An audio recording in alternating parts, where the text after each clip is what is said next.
High guys, welcome to 100 days challenge का 23वा दिन. चला तर भाकरी करूया थोडंसं आपण. भाकरी करून झाल्यावर आम्ही गेलो होतो बाहेर. आंघोळीचं आम्ही वाटतंय का आम्ही दोघांनी पण आंघोळ नाही केली आहे. पण वाटत आहे मी भिकारी दिसत आहे. आंघोळ नाही केली आहे विथ ऑइली हेअर्स. मी हिची मावशी आहे पण वाटत नाही.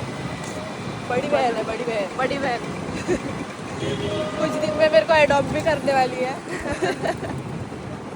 असा मोबाईल धरला ना सर्वांना असं वाटतं की आम्ही त्यांचाच फोटो काढतोय. पण आहे ना मग नंतर कळतं त्यांना की आहे ना हे ब्लॉग. आता आम्ही आलोय जोईला घ्यायला. इथे आम्हाला गेल्यावर कळलं की जोईचे एवढे सारे रिलेटिव्स इथे आहे. जोक होता. सो आमची जोई आता रेडी झालेली आहे. ही जोई आहे आणि हे जोईचं दिवाळी गिफ्ट आहे. इकडे एकच सांगितली होती, भलं करायला गेली 2 घेऊन टाकले तिने माझ्याकडून डेअरी मिल्क.